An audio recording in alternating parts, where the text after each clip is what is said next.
अस्सलाम वालेकुम वरहमतुल्लाहि वबरकातुहू। हज़रत यूसुफ़ अलैहिस्सलाम के बाद किस्सा शुरू होता है हज़रत नूह अलैहिस्सलाम का।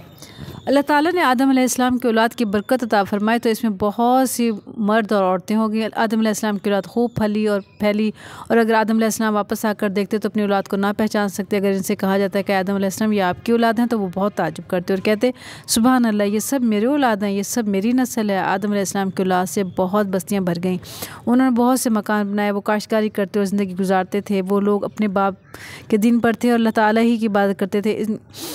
इसके साथ किसी को शरीक नहीं ठहराते थे। वो लोग सब एक उम्मत दीन पर थे और इनके वालिद आदम अलैहिस्सलाम थे, इनके परवरदिगार सिर्फ अल्लाह ही थे। लेकिन इब्लीस को और इसकी ज़ुर्रियत को यानी इसकी औलाद को कैसे ये खुशी होती कि लोग हमेशा अल्लाह ताला की इबादत करते रहें, ये लोग हमेशा एक उम्मत दीन पर हैं और इख्तलाफ नहीं करेंगे। ये कभी नहीं होगा। क्या आदम अलैहिस्सलाम की औलाद जन्नत में जाएगी और इब्लीस और इसकी औलाद दोज़ख में? ये कभी नहीं होगा। ये शैतान सोचता था, ये नहीं होगा। इस इब्लीस ने आदम अलैहिस्सलाम को सजदा ना किया तो अल्लाह ताला ने इसे धुतकार दिया, फटकार भेजी। क्या वो आदम अलैहिस्सलाम की औलाद से बदला ना लेगा ताकि वो भी इसके साथ दोज़ख में जाएँ?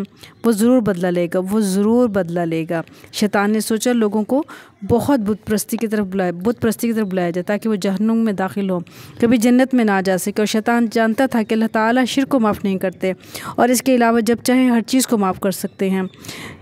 शैतान ने चाहा कि इन्हें शिर्क की दावत दें ताकि कभी जन्नत में ना जा सके, लेकिन इसका तरीका क्या होगा जबकि लोग अल्लाह ताला की बंदगी करते और अगर वो लोगों के पास जाकर ये कहता है कि बुतों की इबादत करो, अल्लाह ताला की बंदगी ना करो, तो लोग ज़रूर इसे बुरा कहते और मारते भी। लोग कहते हैं अल्लाह की पनाह, क्या हम अपने रब को शरीक ठहराएं? क्या हम बुतों की पूजा करें?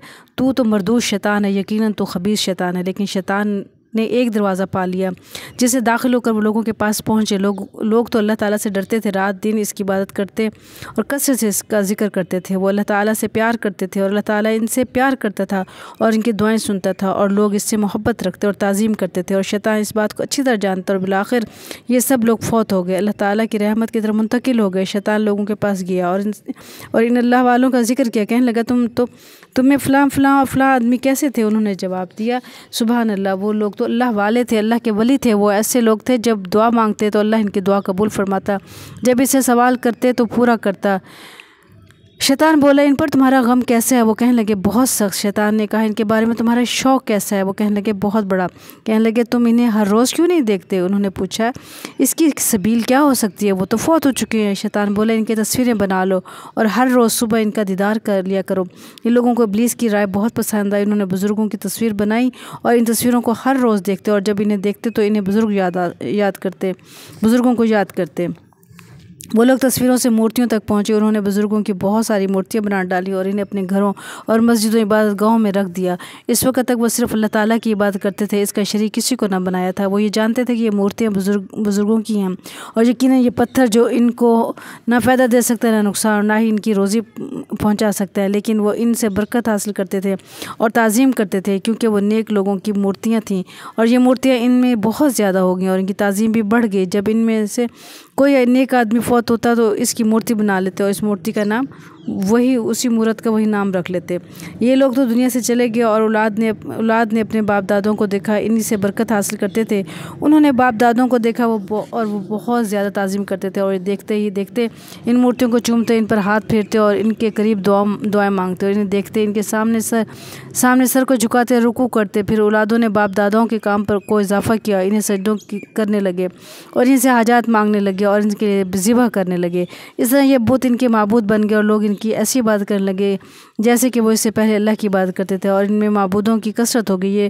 ये वद है, ये सवा है, ये गौस है, वो ये यऊक है और अन्नसर है, यानी ये बुतों के उन्होंने नाम रख दिए थे। और अल्लाह ताला इन लोगों पर सख्त नाराज़ हुए, इन पर लानत की। और अल्लाह ताला को इन पर क्यों गुस्सा ना आता और क्यों इन पर लानत ना करते? क्या इनको अल्लाह ताला ने इसलिए पैदा किया था?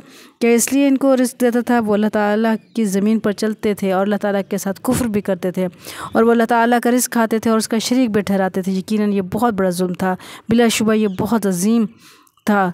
अल्लाह ताला बहुत जुल्म अजीम था। अल्लाह ताला इन लोगों पर नाराज़ हुआ और बारिश रोक ली, इन पर तंगी की तो खेती और नस्ल घट गई, मगर लोगों को ना अक्ल आई और ना ही इन्होंने तौबा की। और अल्लाह ताला ने चाहा कि इन्हीं में से एक आदमी को इनकी तरफ रसूल बनाकर भेजे जो इनसे बात करे और इन्हें नसीहत करे। खुद अल्लाह ताला तो एक फ़र्द बादशाह से बात नहीं कर सकता, अल्लाह ताला हर एक से मुखातिब नहीं करता।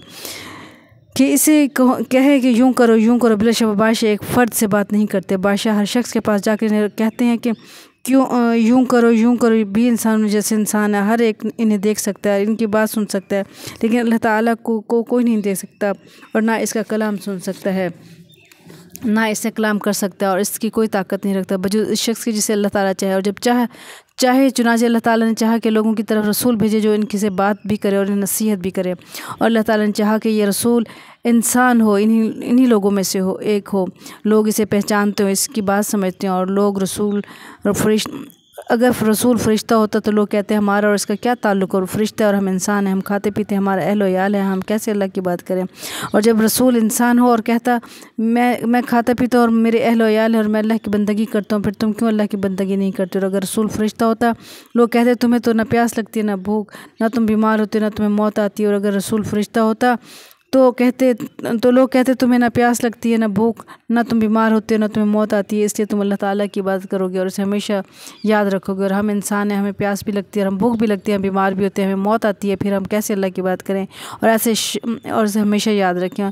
और जो रसूल ख़ुद इंसान हो तो कहेगा मैं तुम्हारे जैसा हूँ, प्यासा भी होता हूँ और भूखा भी, बीमार भी होता हूँ, मुझे मौत आती है, फिर भी अल्लाह ताला की इबादत करता हूँ और इसे याद करता हूँ, फिर तुम क्यों अल्लाह की बात नहीं करते और इसे याद करते। यूँ लोगों की बात कट जाती और इन्हें कोई बहाना नहीं मिलता।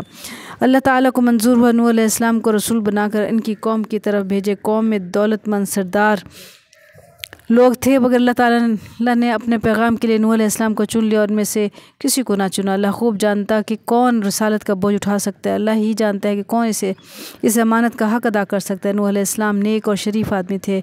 नूह अलैहिस्सलाम अक्लमंद और बुर्दबार थे। नूह अलैहिस्सलाम मुशफ़िक़ और हमदर्द, सादिक व अमीन थे। अल्लाह ताला ने अपने पैगाम के लिए चुना और इनकी तरफ वही भेजे और अपनी कौम को आगाह करो इससे पहले कि इन पर दर्दनाक अज़ाब आ जाए। नूह अलैहिस्सलाम अपनी कौम में खड़े हुए तो लोगों से कहने लगे बिलाशुबा मैं तुम्हारे लिए अमानतदार रसूल हूँ। जब नूह अलैहिस्सलाम को अपनी कौम में खड़े हुए तो फरमाया बिलाशुबा मैं तुम्हारे लिए अमानतदार रसूल हूँ। कुछ लोगों ने खड़े होकर कहा ये कब से नबी हो गए, कल तो हम में से एक आदमी था और आज कहता है मैं तुम्हारी तरफ रसूल बनाकर भेजा गया हूँ। नूह अलैहिस्सलाम के दोस्तों ने कहा ये बचपन में तुम्हारे साथ खेलते थे और तुम्हारे साथ खेलते थे और हर रोज़ हमारे साथ बैठते थे, फिर कब इनके पास नबूवत आ गई, रात को या दिन के वक्त। और दौलतमंद और मगरूर उन्होंने कहा क्या अल्लाह को इनके सिवा कोई नहीं मिला था, क्या सब लोग मर गए हैं, क्या इस फ़कीर के सिवा कोई नहीं मिला।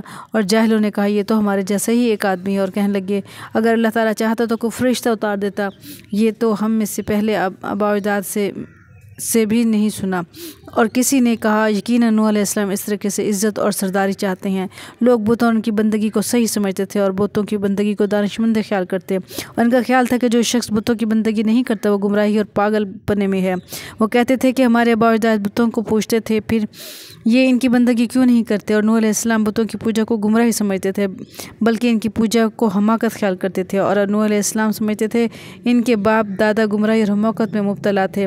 और आदम अलैहिस्सलाम जो बाप दादाओं के भी बाप थे वो तो बुतों को नहीं पूछते थे, बल्कि सिर्फ अल्लाह ताला की बंदगी करते थे। और कौम की गुमराही और हमाकत का शिकार थी जब पत्थरों को पूछती थी और अल्लाह की बंदगी नहीं करती थी जिसने इन्हें पैदा किया। नूह अलैहिस्सलाम अपनी कौम में खड़े होकर बावाज़ बुलंद कहा ए मेरी कौम सिर्फ अल्लाह ही की बंदगी करो, इसी के सिवा तुम्हारा कोई इलाही माबूद नहीं। मुझे तुम पर बड़े दिन के अज़ाब का डर है। इसकी कौम के सरदारों ने कहा बिलाशुबा हम तुम्हें खुली गुमराही में देखते हैं। नूह अलैहिस्सलाम ने फरमाया ऐ मेरी कौम मेरी गुमराही से क्या ताल्लुक़, मैं तो परवरदिगार आलम का रसूल हूँ। मैं तुम्हें अपने रब का पैगाम पहुँचाता हूँ और तुम्हें नसीहत करता हूँ अल्लाह की तरफ से, वो कुछ जानता हूँ जो तुम नहीं जानते। नूह अलैहिस्सलाम ने बहुत कोशिश की कि इनकी कौम ईमान ले और अल्लाह की बंदगी करे और बुत परस्ती छोड़ दे, लेकिन नूह अलैहिस्सलाम पर इनकी कौम ने चंद अफराद के अलावा कोई ईमान ना लाया। सिर्फ वही लोग ईमान लाए जो मेहनत कश थे और हलाल खाते थे। और इनकी कौम के जो दौलतमंद थे इनका तकब्बुर नूह अलैहिस्सलाम के अताअत में अड़े आ गया और इनके माल औलाद ने इन्हें फ़िक्र आखिरत से बेगाना कर दिया।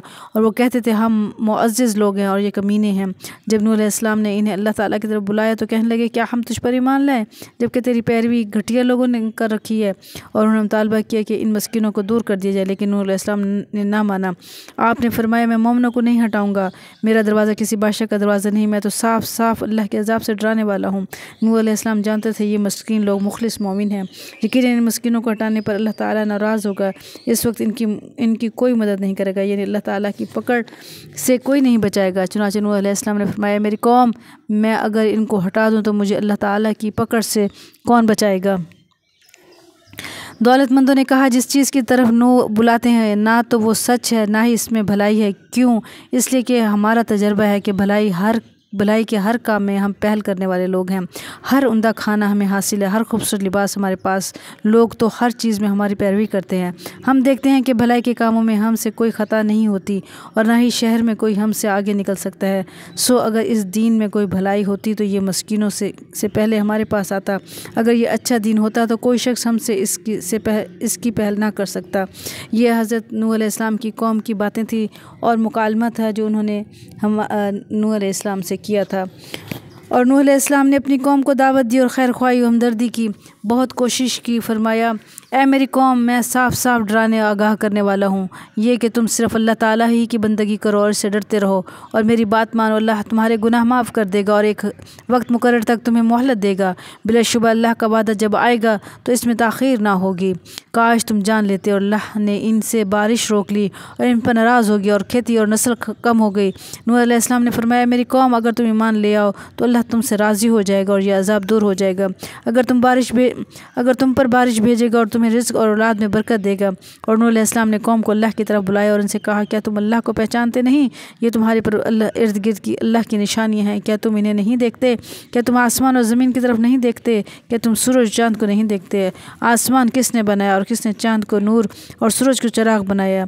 और किसने तुम्हें पैदा किया और तुम्हारे लिए ज़मीन को फ़र्श बनाया? लेकिन नूह अलैहिस्सलाम की कौम को ना समझ ना आई और ना ही वो कौम ईमान लाई। बल्कि जब नूह अलैहिस्सलाम इनको अल्लाह की तरफ बुलाते तो वो अपनी उंगली अपने कानों में ठोंस लेते। वो आदमी कैसे समझेगा जो सुनता नहीं, और वो शख्स कैसे सुनेगा जो सुनना ही ना चाहे। अल्लाह ताला हमें इल्म के साथ अमल करने की तौफीक और सआदत नसीब फरमाए, पक्का सच्चा मुसलमान बनाए। आमीन या रब्बुल आलमीन।